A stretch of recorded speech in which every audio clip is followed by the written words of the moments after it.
Diretamente do Brasil, Brasília, Distrito Federal. Quem vos fala, mestre Dinho, trazendo sempre informações na palma da sua mão, com notícias de utilidade pública, nacional e internacional. O mestre Dinho, eu quero aqui, antes de iniciar esta live, eu quero falar sobre o Pix do juiz Oscar Aníbal Chapan. Pix, Oscar Aníbal Chapan, @gmail.com. Repito, Oscar Aníbal Chapan, @gmail.com. Está na descrição desse vídeo. Olá, amigos e amigas patriotas, eu sou o mestre Dinho Robô News. Fique conosco até o final.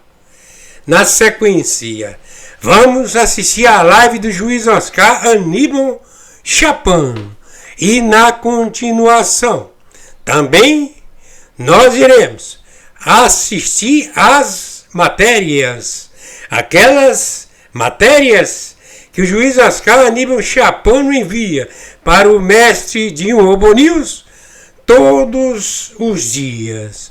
Hoje, dia 27 de julho do ano de 2026. 2 pessoas já foram contaminadas e mortas na cidade de Nova York por bactérias produzidas em laboratório de grau 4, envenenamento da água quente, em banheiras de hidromassagem, em ar-condicionados, em tubulações de água quente. Estas bactérias, elas produzem a contaminação quando você vai ao chuveiro ou inspira gotículas dessa água contaminada e você vai a óbito instantaneamente. Então, esse laboratório fica no Brasil, desse filho de uma puta, chamado Luiz Inácio Lula da Silva, o seu sócio Xi Jinping, terrorista, contrabandista de fentanil, de todo tipo de drogas no planeta, Rota da Seda, um filho da puta chinês que já está sentenciado à morte. Estamos em guerra atômica nuclear contra a China, contra o Brasil desse filho da puta. Primeiro, segundo escalão. Mussi, tu é alvo, ministro do Exército. E vocês, generais, brigadeiros e comodoros, terroristas, comunistas, maoístas. E você, Fachin, maoísta filho de uma puta, do Supremo Tribunal Federal, e todos os seus comparsas, Gilmar Mendes, Carmen Lúcia, Toffoli, Alexandre de Moraes, e a puta que os pariu, Zanin, Dino, vocês todos vão ser fuzilados, seus filhos da puta, entendeu? Porque estamos em guerra atômica nuclear, não temos o que conversar, seus filhos da puta! Entendeu? Quem está falando aqui é o interventor, o senhor Oscar Aníbal Chapan. Estamos já engajados à guerra atômica nuclear contra o primeiro e segundo escalão em Brasília. Governadores, prefeitos e a puta que os pariu. Secretários de governo. Todos que se venderam ao roubo, à propina. Seus filhos da puta. O poder judiciário não é poder. São gangster. São todos nomeados, compraram o diploma de juiz no Ministério Público, na Polícia Federal, na Polícia Civil, na Polícia Militar. Estamos combatendo a morte. Entenderam, seus filhos da puta? E tudo com provas, fatos, atos e circunstâncias, contas em bancos. Você recebeu dinheiro de propina. Todos receberam dinheiro. Vocês, comandantes da PM, que pegamos em São Paulo, que vocês colocavam lá como aporte financeiro, davam um jeitinho, mas o dinheiro entrou, o dinheiro todo. Monitorado, seus filhas da puta! Entendeu? Então vocês aí, primeiro e segundo escalão, vocês, 30 partidos políticos, Alcolumbre, filho da puta! Você, Gonê, você, Hugo Mota, vocês, partidos políticos, se entrega! Porque vamos fazer devassa! Estamos em guerra atômica nuclear. Vocês querem envenenar a água potável do Brasil, seus filhos da puta! Querem jogar bomba incendiária em 230 favelas? 230 mil favelas para ocasionar o quê? Uma comoção? E dizer que vocês são os heróis? Você, André, filho da puta da Polícia Federal! Vocês aí todos! Vamos caçar vocês! Atiro, porrada e bomba! Vamos pra puta que os pariu! Tamo em guerra atômica! FBI intercepta avião de Federação Argentina e faz apreensões. A abordagem ocorreu após a derrota da final da Copa do Mundo. É isso mesmo. Autoridades federais americanas interceptaram a delegação da seleção argentina em Nova York, impedindo o embarque imediato para Buenos Aires, após a derrota da final da Copa do Mundo para a Espanha. Durante a ação na última segunda-feira, o FBI confiscou objetos do presidente da AFA, Cláudio Chique Tapia, e de outros membros da entidade. A medida também atingiu o tesoureiro e os empresários Diego Lucero e Javier Faroni. Conforme apurado pelo portal Infobae, o presidente da federação e o tesoureiro são alvos de investigações sob suspeita de cometerem os crimes de fraude e peculato. A intimação emitida pela Justiça dos Estados Unidos exige que os citados se apresentem ao Tribunal Distrital da Flórida em 30 de julho. As acusações indicam o desvio de aproximadamente 300 milhões de dólares, cerca de 1,5 bilhão, por meio de companhias de fachada. Ministros do STF pressionam o TSE para atingir Flávio Bolsonaro. É isso mesmo. As recentes declarações do senador Flávio Bolsonaro sobre a confiabilidade das urnas eletrônicas provocaram reação entre integrantes do Supremo Tribunal Federal nos bastidores. Ministros avaliam que o Tribunal Superior Eleitoral deveria adotar uma postura mais contundente diante das manifestações, reforçando publicamente a segurança do sistema eleitoral brasileiro. Embora considerem o episódio relevante, magistrados da Corte destacam que o caso apresenta diferenças em relação ao processo que levou à inelegibilidade do ex-presidente Jair Bolsonaro. Na avaliação de integrantes do STF, o contexto, a dimensão e as circunstâncias das declarações não seriam idênticos aos fatos analisados anteriormente pela Justiça Eleitoral. Ainda assim, segundo informações publicadas pelo jornal O Globo, há entendimento em parte dos ministros de que questionamentos sobre a credibilidade das urnas eletrônicas não devem ser minimizados. Para esse grupo, a resposta apresentada até o momento pelo TSE não teria sido suficiente diante da repercussão do episódio. Questionar as urnas é algo gravíssimo. É proibido no Brasil. Bela democracia. Mas a pergunta é, por que eles temem tanto que questione as urnas? Será que o sistema brasileiro reúne essas condições? Será que existe acesso privilegiado de pessoas dentro do sistema? Será que o Alexandre de Moraes conduziu o processo em 2022 e era presidente do TSE? Que durante anos, e até hoje, como nós acabamos de ver o Gilmar Mendes fazer, milhões de brasileiros que levantaram dúvidas sobre a segurança das urnas eletrônicas ouviram algumas respostas prontas que foram repetidas ad nauseam. Coisas como, a urna não tem conexão na internet, então não pode ser invadida. Ou então, isso é bobagem, o Brasil tem o sistema de votação mais seguro do mundo. E eu não falo essas coisas da boca para fora, não. Vejam, por exemplo, o que respondeu o então ministro Barroso sobre os questionamentos do Bolsonaro, aquele Bolsonaro que fazia questionamentos às urnas e à segurança das urnas. Ele diz o seguinte: aquele sistema jamais entra online e é inserido em cada uma das 500 mil urnas eletrônicas um pendrive. Portanto, é um sistema inhackeável. Ele é infraudável e inhackeável.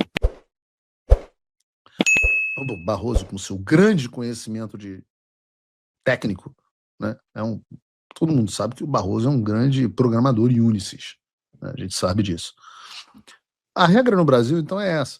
A gente tem questionamentos pertinentes que nunca foram respondidos, e a única posição que nos deram até hoje sobre a segurança eleitoral do Brasil é pode confiar que as urnas são seguras. Selo Xandão de qualidade, selo Barroso de qualidade, selo Gilmar Mendes de qualidade. E quem ousar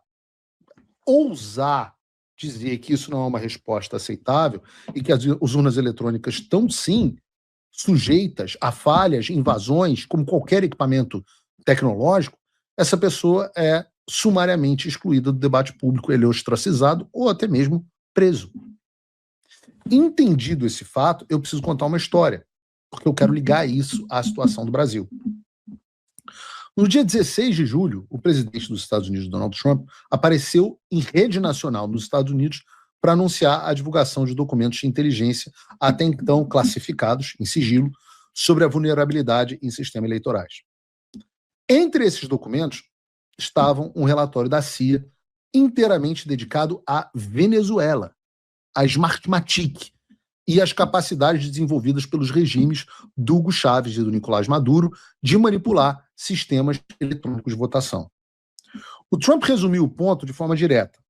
Durante muito tempo se dizia que alterar eletronicamente o total de votos de uma eleição era algo impossível, uma teoria da conspiração. Mas agora essa versão caiu por terra.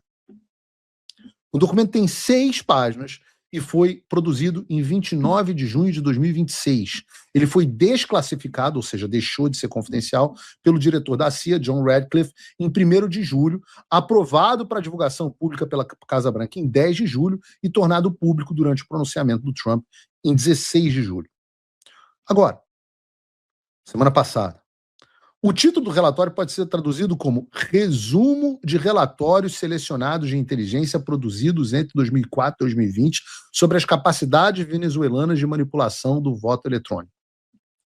Nesse documento, a CIA afirma que os relatórios de inteligência documentaram preocupações persistentes com a manipulação de sistemas eletrônicos de votação pelo governo venezuelano. Segundo ele, as autoridades da Venezuela, só para contextualizar, Venezuela são aqueles caras amigos do Lula. Venezuela é aquele cara que o Lula chamou para visita oficial que o Lula queria na posse dele. São esses caras, tá? Segundo que o PT repudiou qualquer ação contra eles, que o PT sempre defendeu, cujas campanhas foram financiadas com dinheiro do PT, que o marqueteiro do PT trabalhou na campanha deles e que dinheiro deles vieram para a campanha do Lula. Só para saber quem são os venezuelanos, tá? Segundo eles, os americanos, autoridades da Venezuela desenvolveram interesse continuado e provavelmente alguma capacidade de manipular tecnologia eleitoral, inclusive equipamentos da Smartmatic, com o objetivo de influenciar resultados das eleições.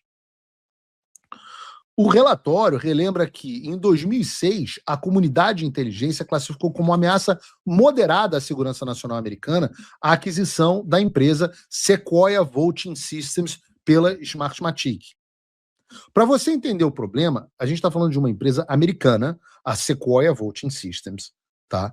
Que era uma das maiores provedoras de sistema eletrônico de votação nos Estados Unidos, sendo adquirida por uma empresa de origem venezuelana, a Smartmatic, cujas relações com o regime venezuelano são, no mínimo, questionáveis. Para vocês terem uma empresa que trabalhou no sistema eleitoral brasileiro, inclusive durante eleições onde o PT foi eleito. Isso é inegável, tá? Para vocês terem noção, essa Smartmatic atuou como principal fornecedora das urnas eletrônicas das eleições venezuelanas de 2004 até 2017. E no período da aquisição, empresa venezuelana adquirindo empresa americana de votação. No período da aquisição, essas duas empresas teriam contratos em aproximadamente 400 condados americanos. Qualquer um que veja esse caso percebe que, de fato, isso é um risco enorme à segurança eleitoral americana e, por isso, a pressão do Comitê de Investimentos Estrangeiros dos Estados Unidos levou a Smartmatic a se desfazer da Sequoia em 2007. Mas a história da Smartmatic não acabou aí. E talvez essa seja a parte mais explosiva desse relatório da CIA. O documento diz que fontes de inteligência teriam informado que, em 2012, agências do governo Chávez, não Chávez do 8, o Chávez da Venezuela, que veio antes do Maduro, Então, agências do governo Chaves, incluindo a Direção-Geral de Contra-Inteligência Militar e o Serviço Bolivariano de Inteligência, trabalharam com o Conselho Nacional Eleitoral, que é o TSE deles, e com a Smartmatic no desenvolvimento de um plano para manipular resultados por meio de urnas previamente programadas. Tá tudo na sua tela. Você pode fact-check tudo que eu estou dizendo. Documento da CIA. O plano descrito previa a instalação de equipamentos alterados em aproximadamente 300 centros eleitorais localizados em áreas tradicionalmente favoráveis ao chavismo, tipo o Nordeste da Venezuela. A meta deles seria assegurar uma vantagem de cerca de 1,5 milhão de votos. Essa era a meta. Coincidência ou não, naquele ano, Hugo Chávez acabou vencendo as eleições por aproximadamente 1.600.000 votos. Depois da eleição, segundo uma das fontes resumidas pela CIA, ele teria parabenizado a sua equipe pela execução bem-sucedida do plano.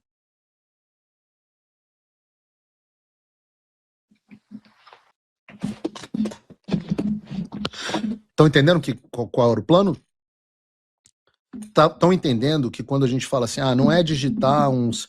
Não é que o Chaves... Estou falando do Brasil agora não, tá? Não tô falando do Brasil agora. É um regime de esquerda corrupto ligado ao narcoterrorismo, mas não estou falando do Brasil aqui agora, tá? Eu estou dizendo que na Venezuela, numa galáxia far, far away, numa galáxia muito distante, o governo da esquerda se aliou ao TSE deles para colocar urnas que nem precisavam de acesso à internet, porque estavam pré-programadas, e essas urnas foram colocadas em localizações estratégicas, não para alterar todo o resultado da eleição, mas para darem uma vantagem de 1,5 milhão de votos. Lembrando que a Venezuela é um país pequeno, qual é a população da Venezuela? 1,5 milhão de votos em direção ao Chaves e depois ao Maduro.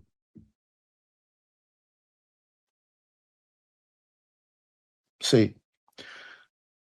Esse cara é aquele cara muito amigo do Lula, que compartilharam marqueteiro, que compartilharam dinheiro para campanha, que teve dinheiro do BNDES para ajudar o governo do cara, que o Lula gravou vídeo para o programa eleitoral do cara. Esse maluco, esse cara. Amigo, esse cara.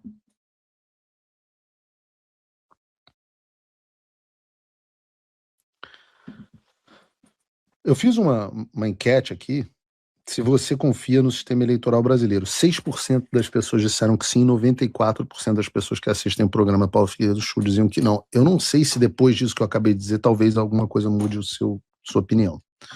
O meu intuito aqui não é fazer clickbait, tá? Ou dizer algo que o relatório não afirma. Por isso eu tenho que te deixar ciente de que o documento diz expressamente que essa avaliação tratava de viabilidade técnica e não da confirmação de que todas essas funções tenham de fato sido implementadas. Ou seja, o que eu estou dizendo? Estou dizendo que as urnas eletrônicas da Venezuela, totalmente diferentes das brasileiras, mas a empresa trabalhou no Brasil também, nas eleições brasileiras, mas as urnas eletrônicas da Venezuela tinham capacidade técnica de implementar essa fraude e alterar o resultado eleitoral. O que não quer dizer que, de fato, isso tenha acontecido naquele caso. Só que a mera possibilidade de que isso possa acontecer desmonta a teoria de que as urnas são, de fato, invioláveis, como defende o TSE e como defende o STF. E essa questão continua a ser analisada pelos Estados Unidos. Em 2013, a CIA produziu uma análise alternativa usando a metodologia conhecida como The Devil's Advocate, o advogado do diabo. O objetivo era testar uma hipótese contrária à avaliação predominante. Muito normal isso em inteligência, tá? E daí surge o questionamento. como uma fraude eletrônica em larga escala poderia ter ocorrido em 2012 sem ser detectada? Muita gente fez essa pergunta em relação ao Brasil em 2022, por exemplo. A resposta indicou 3 condições necessárias para que isso ocorresse: acesso privilegiado de pessoas de dentro do sistema, controle centralizado do Conselho Nacional Eleitoral sobre a tecnologia e insuficiência da capacidade de monitoramento da oposição. Será que o sistema brasileiro reúne essas condições? Será que existe acesso privilegiado de pessoas dentro do sistema? Será? Será que o Alexandre de Moraes conduziu o processo de 2022 e era presidente do TSE? Será que ele tinha algum acesso privilegiado ao sistema? Será que o Barroso, que derrotou o bolsonarismo, tinha algum acesso? Será que o Gilmar Mendes, que acha grave que o Flávio fez, diga, olha, veja bem, pode ser que controle centralizado do Conselho Nacional Eleitoral, o TSE, sobre a tecnologia. Será que o sistema brasileiro é centralizado, auditado e certificado pelo próprio TSE? Será? Será que a insuficiência da capacidade de monitoramento da oposição existe no Brasil?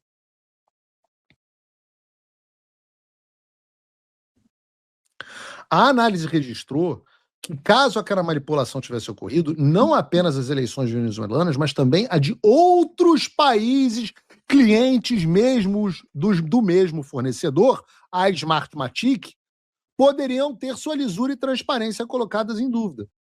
O que é muito interessante, porque se você fizer uma rápida pesquisa no Google pelos termos Smartmatic Brasil, você vai se deparar com um artigo de 2012, publicado no próprio site da Smartmatic, que afirma o seguinte: está na sua tela.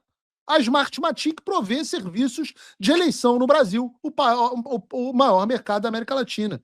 O contrato, válido por 12 meses e avaliado em aproximadamente 63 milhões de dólares, 130 milhões, 129 milhões, em homenagem a Viviane, cobre o recrutamento e seleção e treinamento de aproximadamente 14 mil profissionais.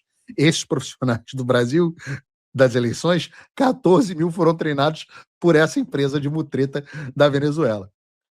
Segundo o artigo do Smartmatic, o site da Smartmatic, eles fornecerão apoio técnico e operacional durante as eleições de outubro em mais de 480 mil sessões eleitorais espalhadas nos 5.568 municípios do Brasil. Que coisa boa! E o Flávio não pode perguntar nada. Uma reputação maravilhosa. Ele tem jura a campanha do Flávio. Vocês têm confiança integral, sabendo que a empresa que foi a principal fornecedora de tecnologia de votação na Venezuela por 13 anos, com capacidade e com evidência de fraude na própria Venezuela, também treinou quase todos os nossos profissionais participando de eleições? Realmente isso me deixa muito seguro que as nossas eleições são limpas e transparentes. Principalmente quando a resposta das autoridades a esses questionamentos é censura, prisão e perseguição.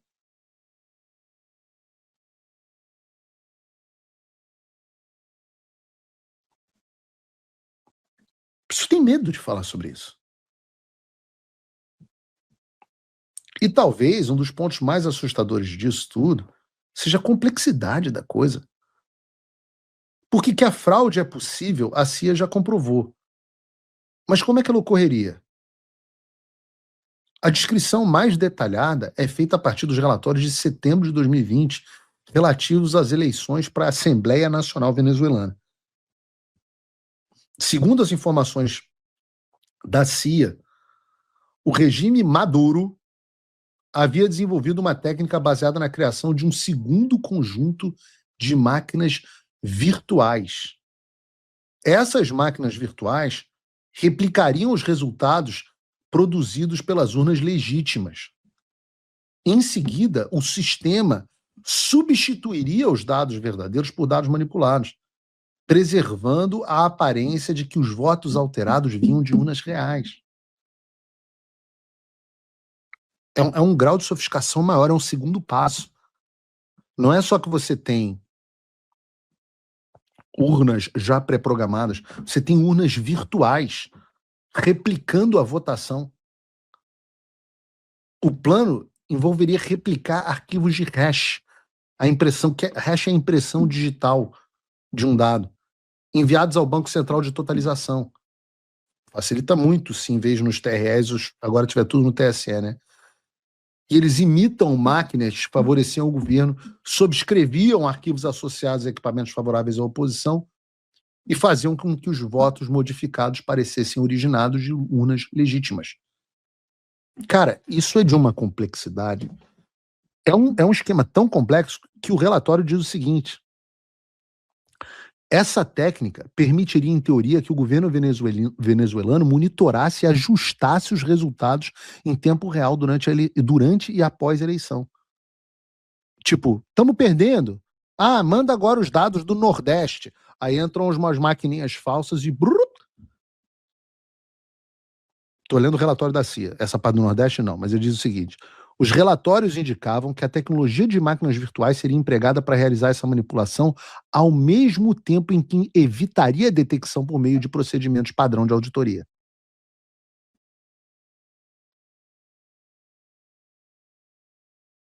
Se você não está chocado, você deveria. Porque, para além de qualquer dúvida, o que o relatório da CIA nos mostra é que fraudes em sistemas eletrônicos de votação são absolutamente possíveis. E quem fala que não, ou é mentiroso, ou é burro, ou é mal intencionado. Nessas três categorias, eu não acredito que o Barroso seja burro. Então sobra mentiroso e mal intencionado. Ora, como é que você pode dizer que as urnas são infraudáveis e hackeáveis em pleno 2026? Como diria o meme do Toguro, o ano da tecnologia. Ah, mas não tem conexão com a internet, então não dá para hackear. É mesmo? Vamos dar uma olhada, só para estudar alguns casos. Um caso clássico é o da Stuxnet.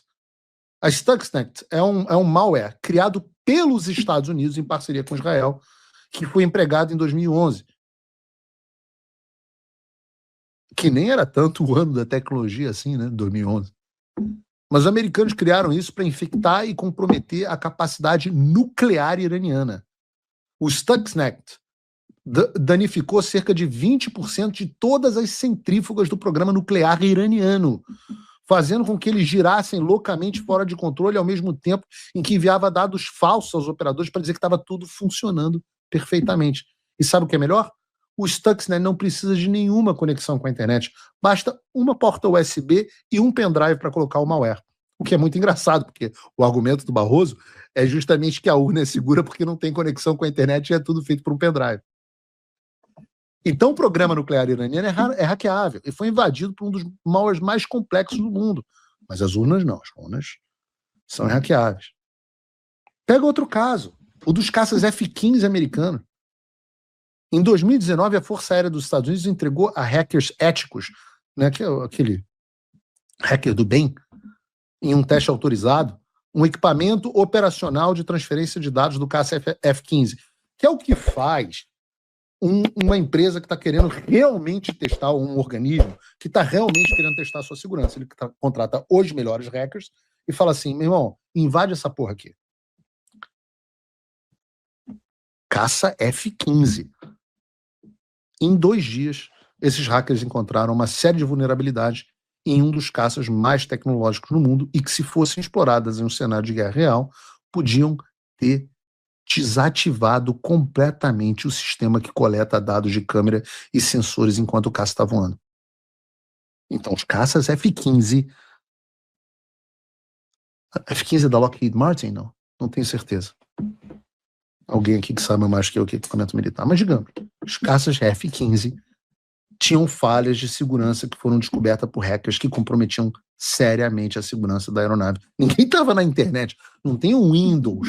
O cara não está lá navegando no Xvideos. Se você não sabe o que é Xvideos, não procure no Google. Um amigo meu que me contou, eu assumo que seja o site de vídeos do Twitter, mas eu não tenho certeza. Mas não é que esses caras estivessem conectados na internet, não. O F-15 foi hackeável, mas as urnas não. Nenhum hacker é capaz de encontrar vulnerabilidade no sistema das urnas. E os exemplos são infinitos. Eu podia falar aqui, por uma questão de tempo, né? Eu podia falar aqui sobre o ataque dos hackers da Rússia contra a infraestrutura de energia ucraniana, causou apagões no país. Eu podia lembrar do hacker iraniano que comprometeu o sistema de uma barragem em Nova York. Eu podia contar sobre os hackers norte-coreanos que invadiram os terminais do Banco Central de Bangladesh e roubaram 81 milhões de dólares. Em todos os sistemas eletrônicos do mundo há falhas, menos na urna eletrônica do Brasil. Então é óbvio que a fraude é possível. Obrigado a você que assistiu esse vídeo até aqui. Deixe o seu comentário e não se esqueça de se inscrever no canal e deixar o seu like. Até a próxima!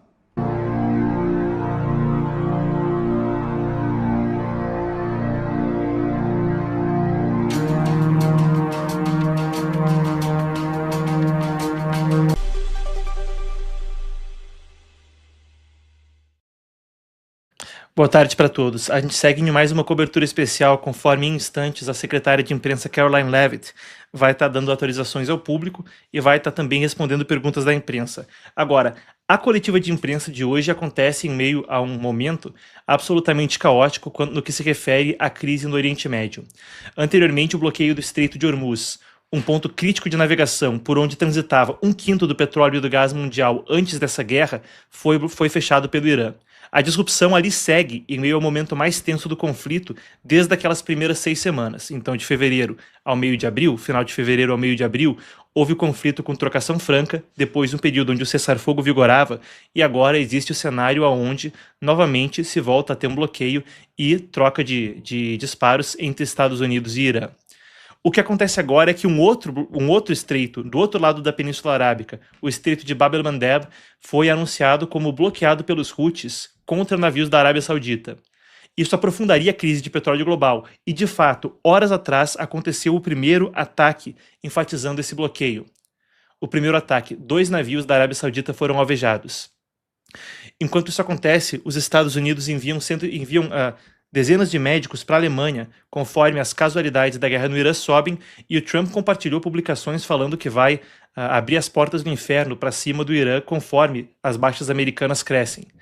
O momento é caótico, a gente vai entender isso enquanto as atualizações acontecem em tempo real e, claro, trago informações complementares, conforme a gente aguarda o pronunciamento da secretária de imprensa. Eu te peço desde já, curta, comente e compartilhe, vamos jogar a audiência lá para cima no jornalismo aqui do Epoch Times Brasil. Vamos começar a cobertura então? Frei, por favor, o Frederico está comigo aqui na técnica hoje, roda a transição e vamos começar a cobertura especial desse meio-dia enquanto a gente aguarda a fala de Caroline Leavitt.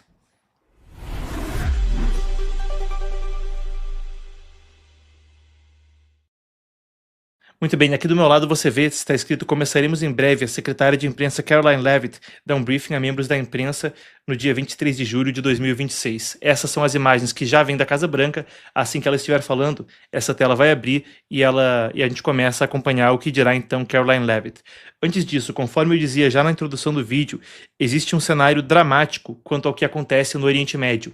E eu tomo esse momento antes dela entrar para a gente poder garantir que todo o público esteja atualizado, até para que possa fluir melhor daquilo que vai ser dito pela secretária de imprensa.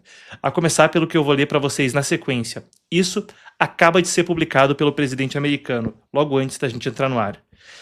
Há um ano atrás, os Estados Unidos da América atacaram de forma muito poderosa os Houthis. Um adendo, os Houthis são um grupo terrorista apoiado pelo Irã, um grupo sediado no Iêmen. Vou até pedir para o Frederico aqui na produção se a gente puder ter um mapa destacando o Estreito de Bab el-Mandeb do lado do Iêmen e de um lado da Península Arábica e o Estreito de Hormuz para que o público compreenda. Eu creio que eu tenho isso facilmente. Se eu tiver, já te encaminho, Fred. Eu sigo aqui com o que foi dito por Trump instantes atrás então. Há um ano atrás, os Estados Unidos da América atacaram de forma muito poderosa os Houthis por sua interferência em comércio e no trânsito, ao atirar contra navios. Desde aquele momento e durante o nosso conflito com o Irã, eles atacaram de novo, atirando contra 2 navios da Arábia Saudita na noite passada, que permitam que esse post, sirva para representar que se eles fizerem isso de novo, os Estados Unidos irão responsabilizar o Irã, no sentido de que os Houthis são um surrogate, são um pau-mandado, um proxy do Irã, e a maior punição militar será realizada contra o Irã e, claro, contra os próprios Houthis. contra quem eu estou muito decepcionado no que eles fizeram até agora, que eles agiram até agora de forma muito profissional e inteligente. Obrigado por sua atenção a esse assunto. Bom, tá aí a fala de Trump, então. Eu encaminho ao Frederico, então, o mapa, a gente pode colocar na tela na sequência. Aí está, então, o Estreito de Hormuz e o Estreito de Bab el-Mandeb. Esse estreito abaixo da sua tela é o que foi efetivamente, então, barrado. Pelos Houthis. Eles anunciaram que estavam realizando esse bloqueio naval ali, e agora eles, então, conforme realizam esse bloqueio naval ali, atingiram 2 navios da Arábia Saudita. É o primeiro ataque que faz valer esse bloqueio. Eu quero passar com vocês por mais algumas das atualizações de última hora, antes de Caroline Leavitt entrar. Assim que ela entrar, a gente segue com a tradução simultânea, mas enquanto a Casa Branca não começa, isso é importante. Veio a ameaça de Trump. Agora, o Reino Unido e o Omã discutem esforços para como lidar com a guerra regional. O Catar está condenando os ataques dos Houthis contra o ataque no Mar Vermelho. O Irã, a Reuters acabou de noticiar o seguinte, vou abrir aspas aqui para a reportagem. O Irã levou comandantes da Guarda Revolucionária Islâmica do Irã e equipamento de mísseis para os Houthis no Iêmen, o que não é uma novidade quando se fala a respeito do Irã desde 79, praticamente desde o início da revolução, com a sua chamada Força Quds, um ramo das Forças Armadas que responde diretamente ao alto comando do regime.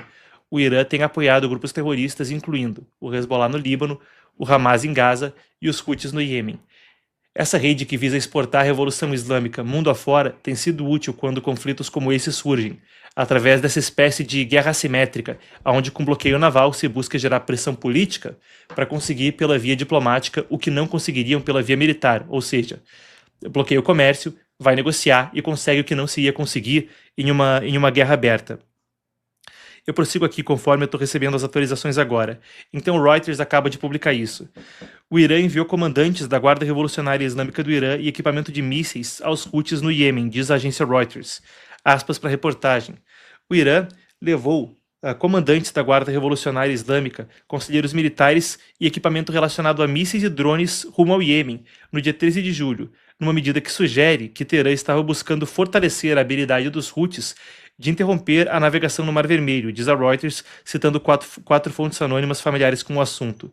Aqui a gente sempre busca ter o discernimento entre o que é uma fonte primária, que qualquer um pode verificar, e o que é uma reportagem que vem em segunda mão. Esse é o segundo caso onde fontes anônimas falam à agência Reuters. Até o momento não houve nenhum tipo de negação oficial nem confirmação pública. Entretanto, uma das principais agências de notícias do mundo, cabe a gente trazer a informação ao público. Simultaneamente, caramba, acaba de acontecer. A Câmara dos Representantes dos Estados Unidos acaba de votar para coibir, para limitar os poderes de guerra dos Estados Unidos contra o Irã. Voto de 214 por 208 votos entre os deputados, para limitar a autoridade do Trump de continuar ações militares contra o Irã sem apoio do Congresso. Essa medida não tem validade legal, mas é uma resolução que, quando se fala de negociações, e Trump já criticou quando a mesma coisa aconteceu no Senado, quando se fala de negociações, tem um valor simbólico. Então vem esse anúncio à tona agora. Para você que está chegando agora, a gente aguarda em instantes a fala de Caroline Leavitt, secretária de imprensa da Casa Branca. Enquanto isso, eu dou atualizações conforme os Houthis, grupo terrorista apoiado pelo Irã, atingiu 2 navios da Arábia Saudita no Estreito de Bab el-Mandeb. Eu coloco o mapa novamente aqui na tela, você acompanha comigo a geografia do momento.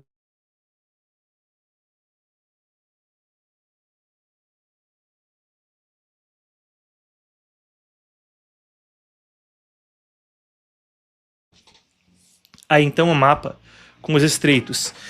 Enquanto isso, eu estou recebendo também a informação agora, a gente está acompanhando o preço do barril de petróleo, que, claro, é um dos principais motivos pelos quais isso é tão, de fato, interessante para a gente mundo afora. O conflito tem pressão inflacionária. O que significa inflacionária? Pressão em alta de preços direta mundo afora. O Financial Times acaba de noticiar que o petróleo chega acima de $100 pela primeira vez desde maio. Tinha voltado a 80 e poucos quando da assinatura daquele cessar-fogo aonde se combinava uma volta do fluxo no Estreito de Hormuz com o fato de que uma série de países pelo mundo estavam abrindo a torneira da sua chamada reserva estratégica de petróleo, um estoque que fica lá precisamente para situações como essa. A gente deve ter uma imagem sobre isso em breve. Eu vou... Estou consultando aqui o preço do Brent, já envio na sequência para produção, conforme eu também estou apurando isso em tempo real. Enviado aqui, a gente tem o gráfico para ajudar o público a acompanhar essa flutuação. Lembrando que no pico do conflito a coisa estava perto aí de $120 o barril na referência que é o Brent.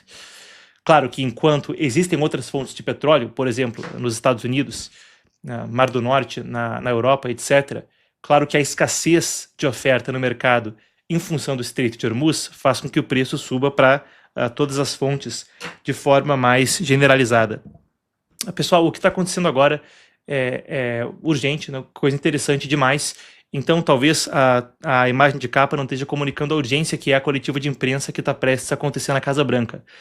Já dei um toque na produção, talvez a gente troque essa imagem de capa, mas para além disso, convido o público a curtir, comentar, compartilhar, conforme a gente desdobra em tempo real os eventos caóticos, enquanto no Oriente Médio a guerra parece só expandir e longe de recuar por hora. Aqui então, isso retirado do Financial Times, vindo do monitoramento de mercados, com o barril de petróleo você vê disparando desde que no início de julho voltaram às hostilidades.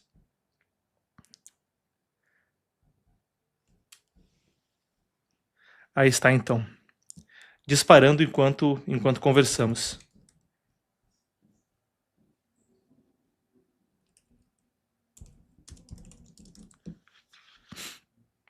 Para quem tiver qualquer tipo de dúvida, queira fazer um comentário, você pode fazer via Superchat com o código QR que está aqui embaixo. A gente vai ler todos no final da live. Se houver tempo, antes de Caroline Levitt começar a falar, eu passo por ali.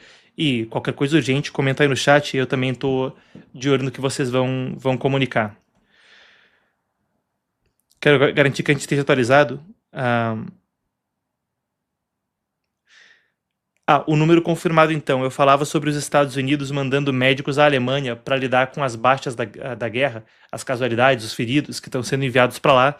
O número agora, de acordo com a CBS News nos Estados Unidos, são 150 médicos indo para a Alemanha para lidar com as casualidades da guerra.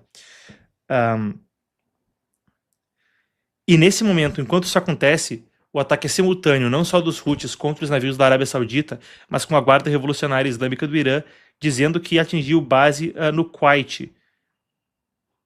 Há um alerta também de mísseis sobre o Bahrein, com a guerra acontecendo em tempo real, conforme eu desdobro aqui com vocês a coletiva de imprensa da secretária Caroline Levitt, que deve começar a qualquer instante.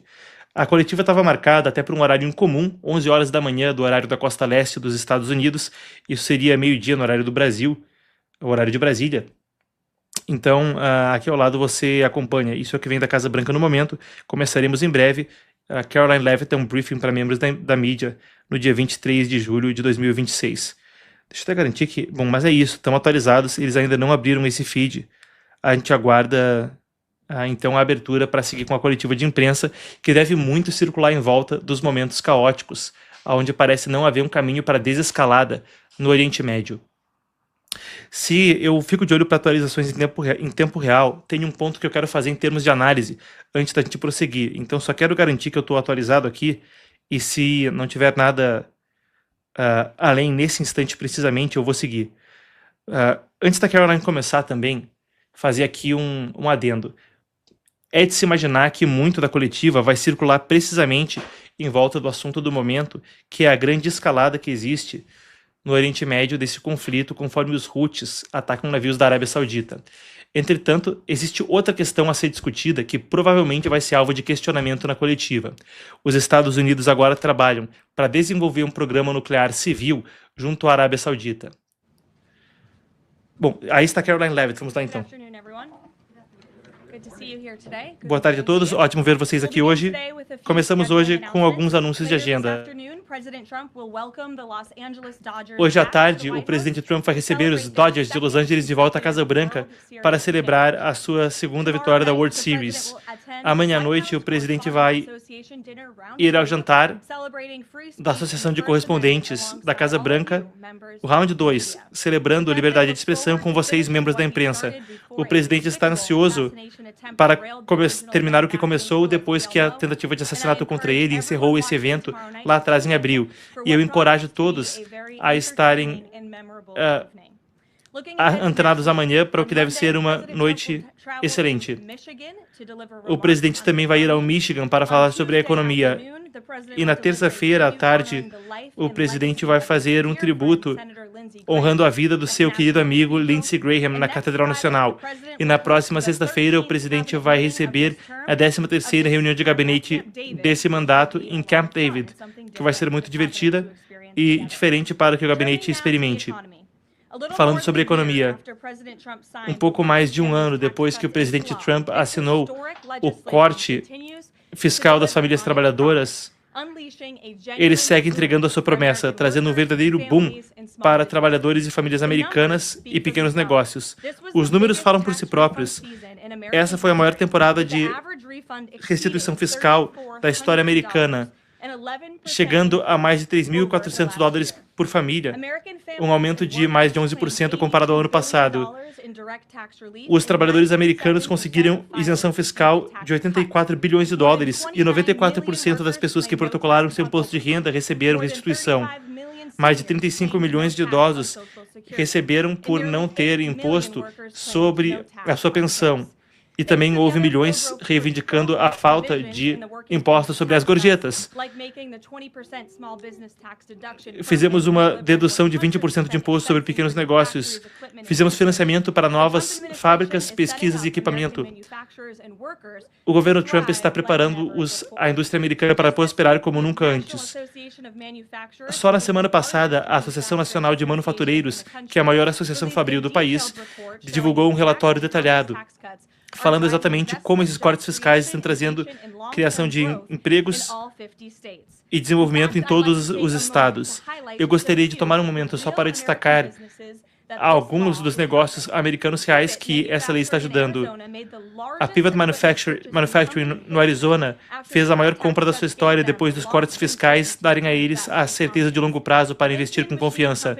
A Winton Machine Company na Geórgia está seguindo rumo ao melhor ano da sua história. A Cat Inc., na Carolina do Norte, conseguiu comprar novas máquinas e expandir a sua força de trabalho em 25%. E a Sherwin-Williams, em Ohio, aumentou suas instalações e está pagando mais aos funcionários, graças à provisão de tirar o imposto da hora extra. As estatísticas não são ótimas, mas a confiança dos negócios para que possam crescer mais e mais aqui em casa, ao invés de terceirizar para o exterior os trabalhos. Qualquer negócio que queira abrir ou se expandir nesse negócio significa mais oportunidades e salários para o trabalhador americano e uma chance ao sonho americano para famílias jovens, restaurando a crença de que podemos fazer e construir coisas bem aqui em casa. Isso é o que o presidente Trump prometeu e é exatamente o que ele está entregando com a ajuda de republicanos no Congresso. Os democratas ficam falando custo de vida, mas quando eles podem votar para o maior corte fiscal da classe média na história, eles se recusaram. Se fosse do jeito que os democratas querem, seria o aumento maior de impostos na história, de $4 trilhões. 90% dos americanos veriam os impostos subir e seria um desastre completo para a economia. Essa seria a solução dos democratas para o custo de vida, aumentar o imposto. Então eu espero que a imprensa cubra mais sobre as histórias de sucesso imensas que existem sobre o corte fiscal. E eu gostaria de apontar que todos os democratas no Capitólio votaram contra todas as provisões de senso comum que colocariam mais dinheiro no bolso do povo americano. E por fim, sobre a questão energética, depois desse briefing, o presidente Trump irá participar em um evento histórico na Agência de Proteção Ambiental. Ele irá expandir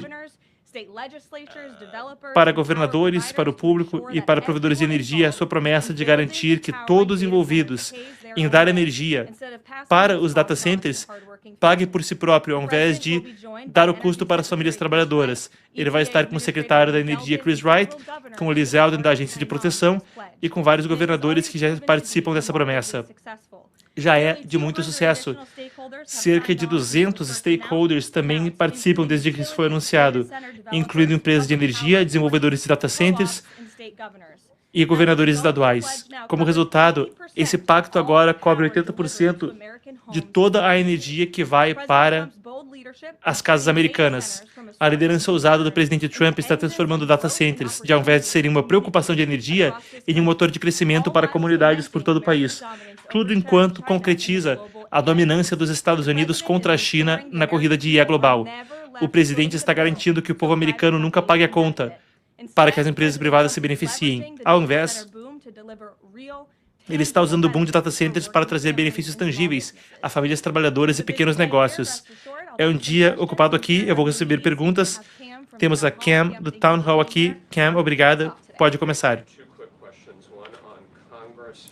Duas perguntas rápidas, repórter. Duas perguntas rápidas.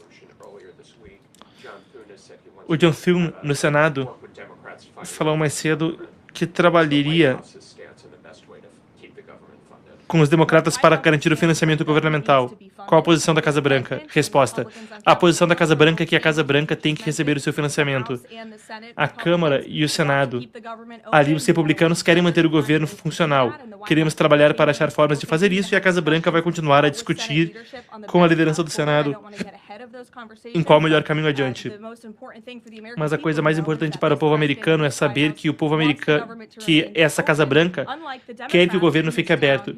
Ao contrário dos democratas, que têm agido como obstrucionistas. Nós vimos de novo que eles escolheram bloquear esse governo, bloquear os republicanos no Congresso para manter o governo funcionando.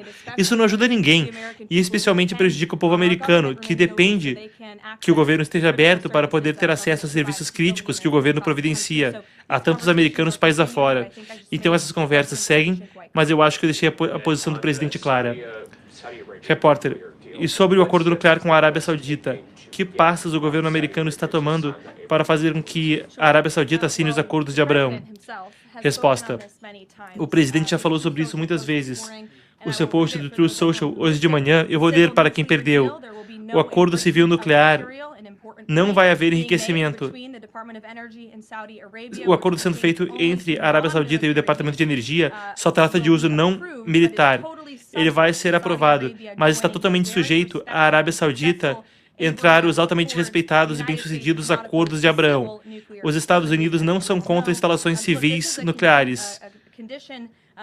Essa é uma condição que o presidente discutiu muitas vezes com os nossos aliados do Golfo e árabes. Ele quer que esses países assinem os acordos de Abraão. Foi uma das conquistas mais históricas do seu primeiro mandato e segue sendo um objetivo de longo prazo dele expandir esses acordos para chegar a um momento onde o Oriente Médio possa ser uma região estável e pacífica. Sim, esse acordo com a Arábia Saudita, o acordo energético, tem contingências nessa assinatura dos acordos de Abraão. Então falaremos com as contrapartes para finalizar o acordo e esperançosamente veremos eles nos acordos de Abraão muito em breve. Repórter, sobre o acordo nuclear com a Arábia Saudita, por que essa condição não foi mencionada ontem? Resposta. Olha, o presidente sempre é o decisor final de qualquer negócio, como você sabe. Ele já falou várias vezes sobre isso. E ele tem falado, se eles não entrarem nos acordos de Abraão, então não tem acordo. Então continuaremos a ter essas conversas com nossas contrapartes sauditas seguindo adiante. Repórter, então, se a Arábia Saudita não entrar nos acordos, não vai ter acordo nuclear? Resposta. O presidente já falou com os sauditas sobre isso em várias conversas antes, e o governo vai continuar a se envolver nessas discussões. Repórter, eles vão estar isentos de expensões internacionais no acordo? Resposta. Eu não quero comentar os detalhes agora, mas estamos falando da condição muito especial que o presidente colocou. Repórter. Repórter, o secretário Bessent falou sobre a China nessa semana estar roubando ou possivelmente roubando tecnologia de IA dos Estados Unidos. Anthropic falou que o ataque de destilação maior que já houve aconteceu no mês passado. Você acha que isso vai ser discutido quando o presidente encontrar Xi Jinping em setembro? Resposta: eu pude participar de algumas das discussões entre o presidente Trump e o presidente Xi, e sempre existe uma série de assuntos que são discutidos. Eu imagino que isso é algo que seria de alta importância para o presidente e para esse governo, para garantir que a América sempre seja dominante na disputa de IA. E, obviamente, nós estamos rastreando essa situação. Repórter: vimos alguns players democratas grandes essa semana falando sobre como o socialismo e o comunismo agora são influentes no Partido Democrata. Existe alguma chance de que o presidente estaria interessado ou consideraria trabalhar com democratas para opor isso? Resposta: não tem muitos democratas neutros agora. Temos um monte de autoproclamados comunistas ganhando eleições e falando que agora são a liderança democrata. A vasta maioria dos americanos entende os perigos do comunismo. Olhe para países por todo esse mundo como exemplo. Cuba, agora, é um país que está prestes a ser um estado fracassado devido às políticas comunistas das últimas décadas. O comunismo nunca deveria se permitir nesse país para que lidere. O presidente, claro, é estritamente oposto ao comunismo e a todos os seus perigos, e a tudo que vimos acontecer mundo afora. Repórter: os sauditas sabem dessas condições? Eles concordaram com a condição dos acordos de Abrão, já que não era parte do acordo inicial? Resposta: como você sabe, o presidente publicou isso algumas horas atrás. Eu acho que ele ainda não conversou com o príncipe Mohammed bin Salman desde então. Mas eu acho que ele já trouxe isso à tona em conversas anteriores, e ele já discutiu isso muitas vezes anteriormente. Repórter: sobre o acordo com a Arábia Saudita.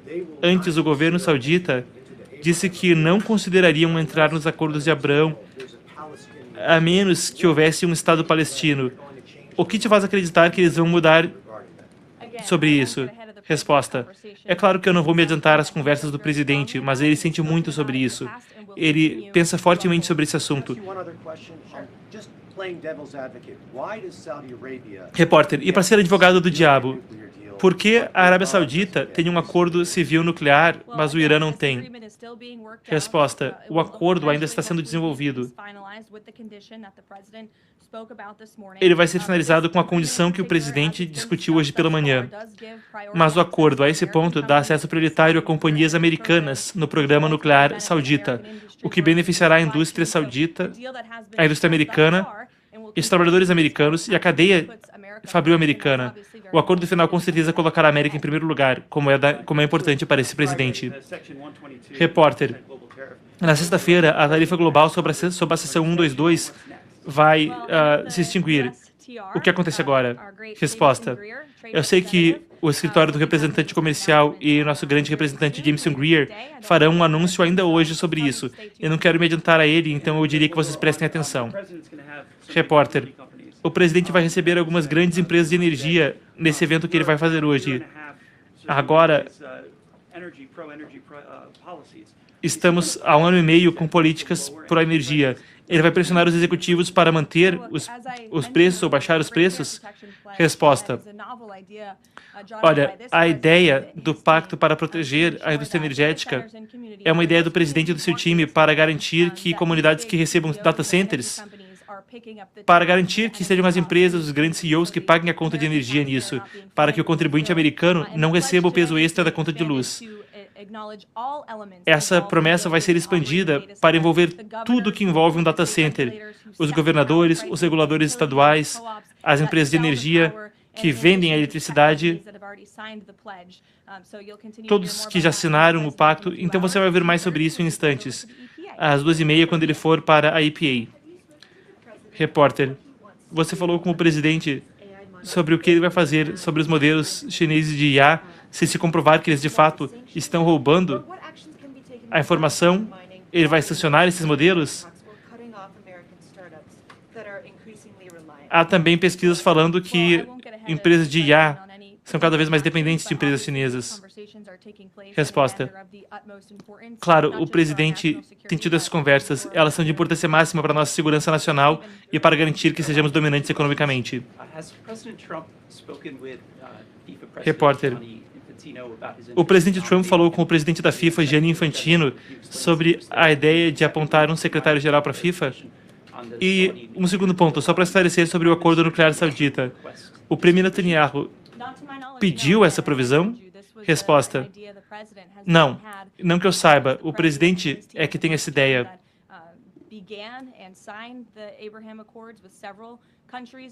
O presidente gostaria de ver vários países na região assinarem os acordos de Abraão com Israel. E é claro que o presidente quer expandir essa conquista histórica do primeiro mandato dele. Sobre o Gianni Infantino, eu não sei se ele e o presidente discutiram isso.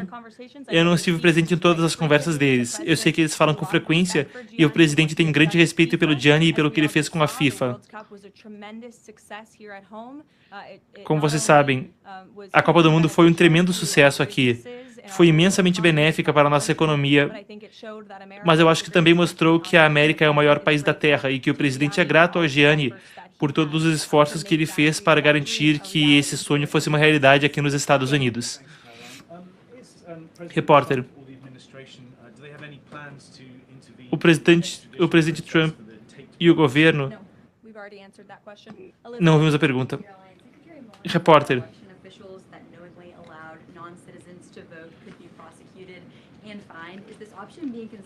A opção da disputa de governadores de Nova Jersey sobre prossecução penal está disponível, onde se mostra que imigrantes ilegais votaram? Resposta. Qualquer prossecução vem por parte do Departamento de Justiça. Mas o que eu diria sobre Nova Jersey e o governador é que ele fez um pronunciamento dizendo que o presidente Trump estava certo sobre a questão de não cidadãos estarem votando. Eu acho que a governadora está falando isso porque ela vê que esse governo está falando sério sobre chegar ao ponto final quanto a imigrantes ilegais estarem votando no nosso país. Como você sabe, cartas foram enviadas a diversos estados, incluindo Nova Jersey, pedindo que, se há algum imigrante ilegal registrado para votar, eles têm que ser removidos. E é por isso, então, que, de repente, ela começou a falar a verdade sobre o fato de que isso acontece em estados por todo o país. É completamente inaceitável que não cidadãos americanos estejam votando em eleições americanas. Ela falou de 6.600 imigrantes ilegais. Achamos que é muito mais, não só em Nova Jersey, mas em estados por todo o país. O presidente está determinado a resolver isso, e é por isso que precisamos aprovar a Lei Salve América, para garantir que só cidadãos americanos estejam votando em eleições americanas. E eu entendo que a Câmara dos Representantes teve uma grande conquista ontem, quando aprovou a resolução orçamentária, que tem tanto da Lei Save America quanto possível.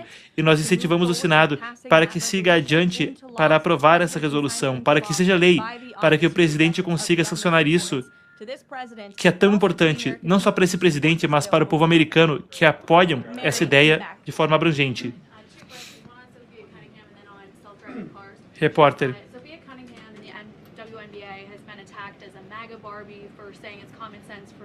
Ela fala muito longe do microfone, mas ela está perguntando sobre uma jogadora de basquete feminino, que apoia Trump. Resposta.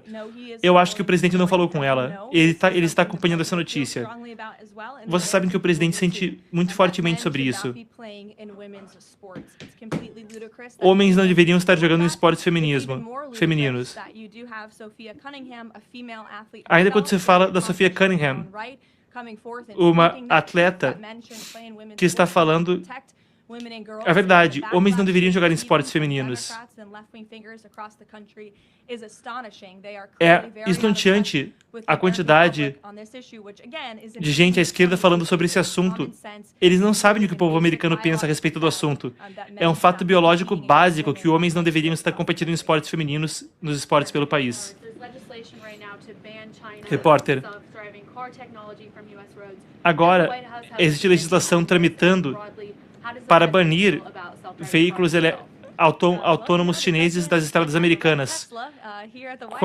Como o presidente se sente sobre isso? Resposta. O presidente já teve um Tesla autônomo, ele já comprou também para alguns netos dele Teslas autônomos. Então ele apoia carros autônomos. Mas isso tendo sido dito, eu não sei sobre a legislação específica. Eu terei que falar com nossa assessoria. Tentamos ouvir a pergunta, ela fala muito longe do microfone.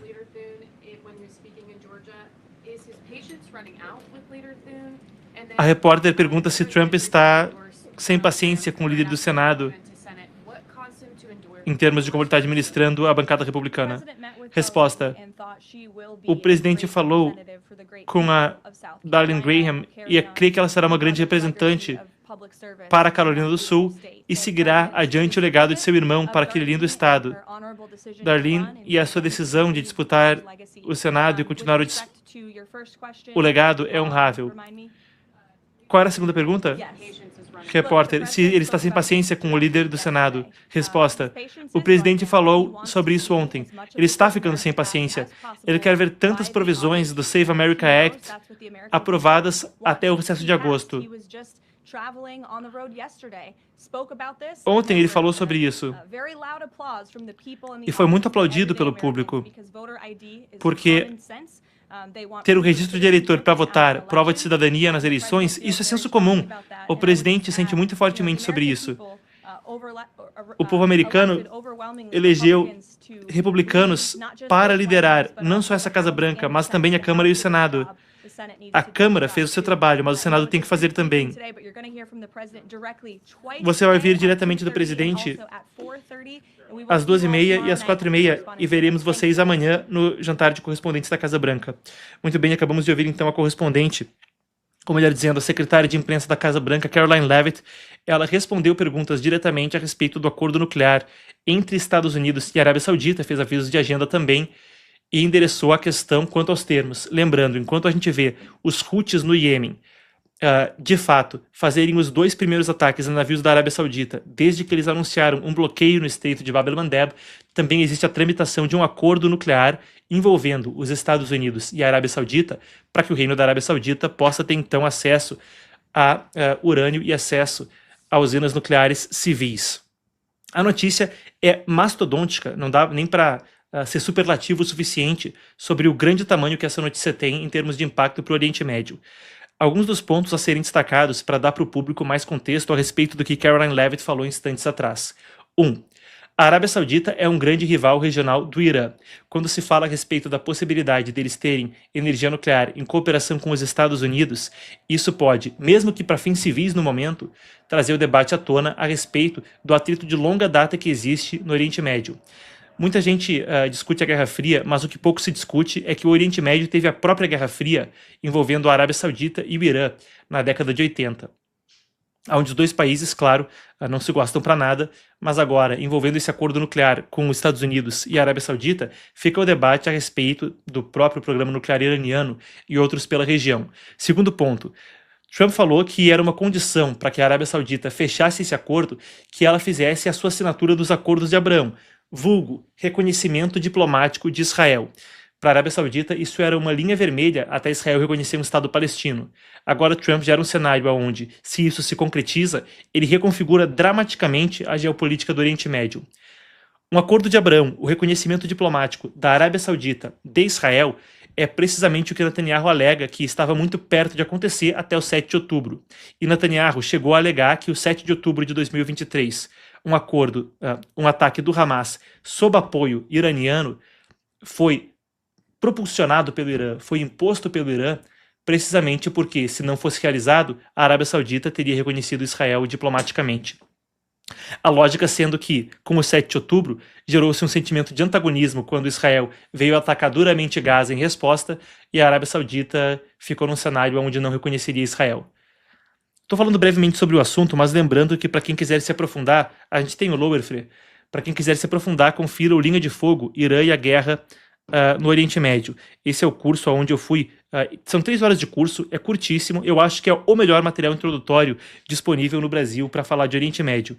Então, para quem quiser entender melhor o cenário de tensão entre a Arábia Saudita e Irã, o que tudo isso significa, o significado histórico dos acordos de Abrão, é por esse código QR. O link também vai estar aí no chat ao vivo e aqui embaixo na descrição. Não perca, tá? Perdi madrugadas para isso, me debrucei sobre isso, para garantir que a gente possa dar ao público o melhor material para estar acompanhando os desdobramentos no Oriente Médio. E creio eu até que está com um precinho diferente, tá? Desde que ele foi lançado. Então, confiram aí no código QR e no link na descrição. Eu não tenho como nessas lives de notícia me aprofundar tanto quanto eu gostaria, senão ficaria aqui horas falando. Mas voltando ao assunto, novamente, quem quiser o contexto, confere ali, eu não tenho como passar por tudo agora, é muito profundo. Mas um acordo que redesenharia, então, dramaticamente a dinâmica do Oriente Médio, o reconhecimento da Arábia Saudita e esse programa nuclear apoiado pelos Estados Unidos seriam, de fato, algo que mesmo poderia mudar o status da situação quanto a opor o Irã na região, por uma série de motivos. Um deles, essa aproximação poderia abrir a possibilidade de que, com ativos americanos na Arábia Saudita, a presença militar no país também aumentasse. Segundo, eventualmente, quando Israel fosse atacada, esse reconhecimento diplomático poderia mudar os termos nos quais a Arábia Saudita se comporta.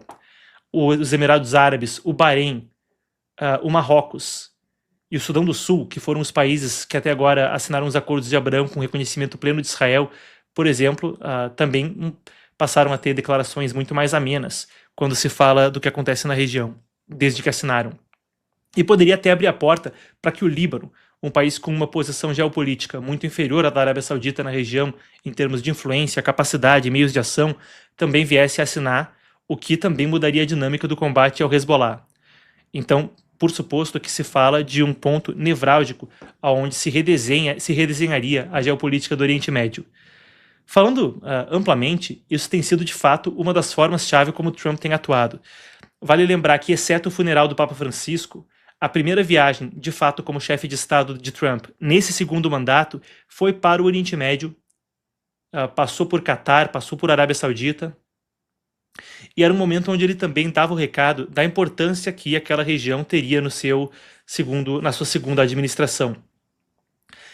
Quando ele chegou, até a influência chinesa crescia dramaticamente. China com acordo estratégico, passando por Irã, 25 anos de cooperação estratégica, intermediando acordo entre Arábia Saudita e Irã, e Trump mudou isso dramaticamente, colocando a energia como prioridade, tanto doméstica quanto na política externa, e reafirmando a posição americana no Oriente Médio, com aquela primeira viagem e, desde então, toda a postura americana na região. Então são alguns desses cenários. Vale a pena, como eu disse, conferir o Linha de Fogo. O link está aqui em cima no chat ao vivo. Se você voltar um pouco, vai estar aqui embaixo na barra novamente. Vamos fazer o seguinte. Eu vou ler os superchats na sequência, mas antes disso, vamos para quais são as ofertas de hoje. Solta então, Fre. O que a gente tem de Mercado Livre hoje, é isso? Então, vamos lá. Aí está, então. Pessoal, volta às aulas, então.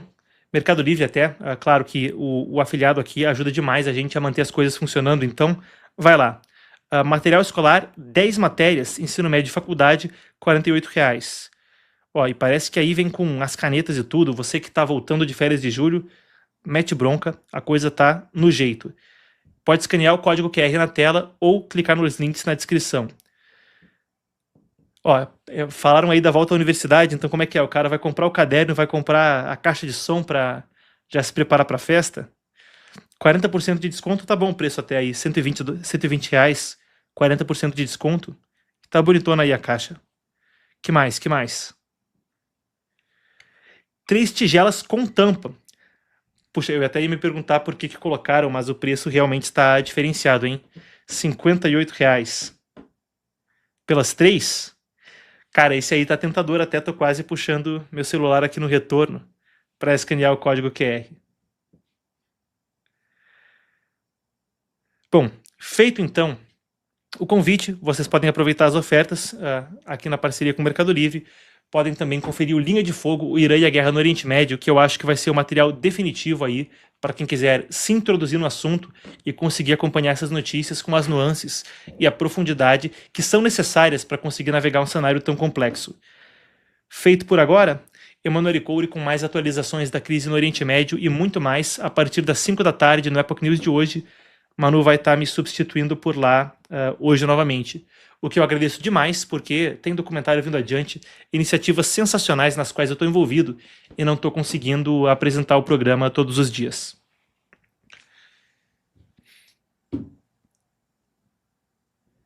Feito então? Vejo vocês em breve na nossa programação. Até a próxima.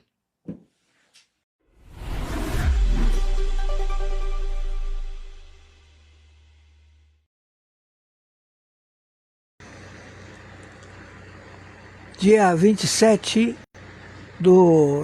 de julho de 2026. Dia 27 de julho de 2026, horário 16 horas 36 minutos.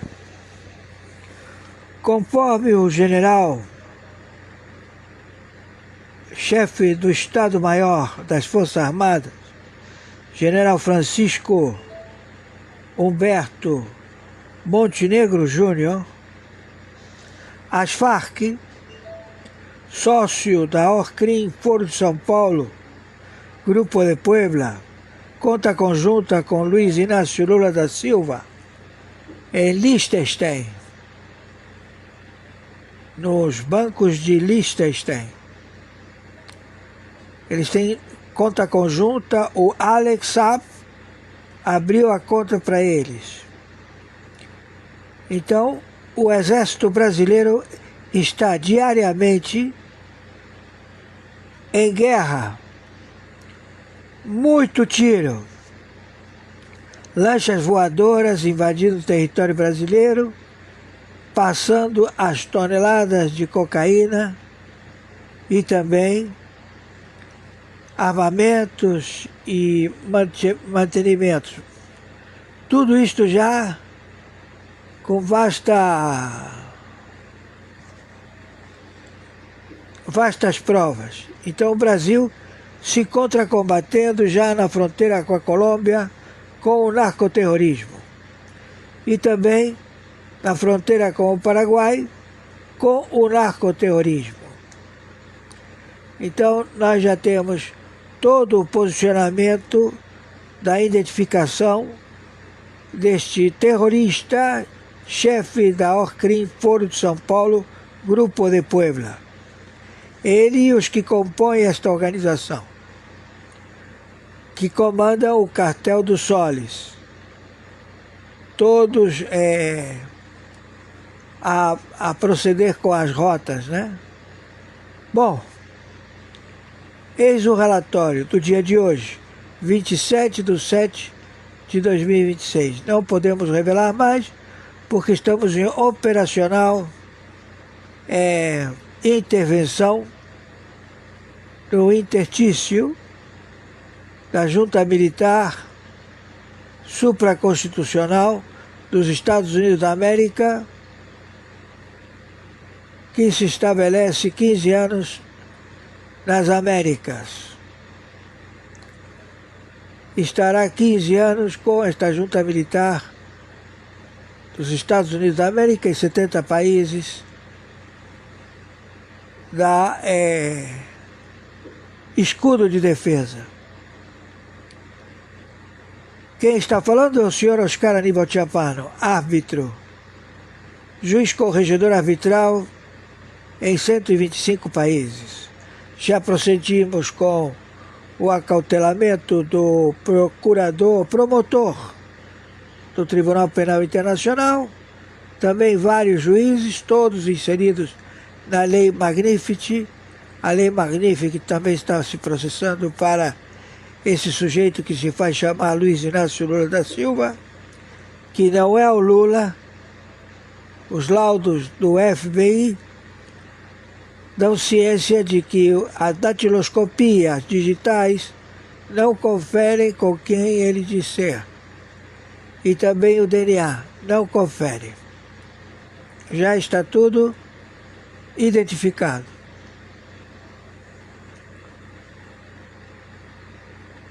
Por favor, nos ajudem com o Pix de sobrevivência. oscaranibalchiappano@gmail.com é meu e-mail.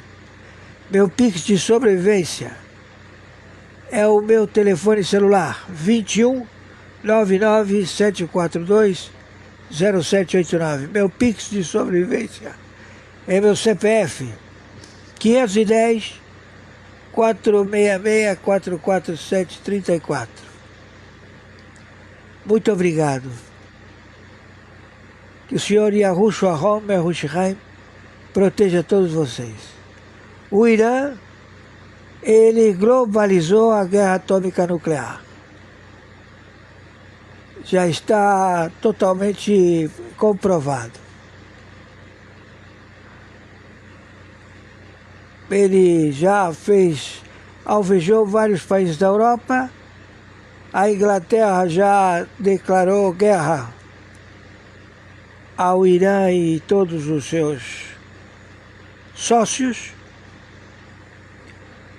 E há uma revolução da Rússia. As tropas da Rússia já estão amotinadas. Estamos entendidos? E continua chovendo bombinha e efetivamente temos que erradicar qualquer possibilidade. Não podemos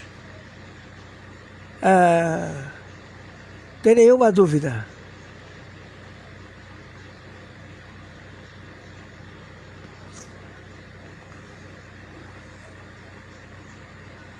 Gratidão. Viralizem isto. Chegamos ao final desta edição. Muito obrigado pela sua audiência. Eu sou o mestre Dinho Robô News. As últimas notícias na palma da sua mão. Que Deus, no nome do Senhor Jesus Cristo, abençoe você, sua família e o Brasil. Aproveitando a oportunidade, no nome do Senhor Jesus Cristo, o mestre Dinho Robô News, eu quero fazer um convite a todos os meus amigos e amigas patriotas, para que, no nome do Senhor Jesus Cristo, tenha o convite, certo? De visitar a descrição dessa live do juiz Oscar Aníbal Chapman. E no topo vocês poderão observar, ok? O Pix do juiz Oscar Aníbal Chapman. Descendo também, vocês poderão observar vários links com produtos do Mercado Livre, do Shopee, um curso de mestre de obras e outros links, ok? Vamos lá, até a próxima edição. Hoje, 27 de julho do ano de 2026.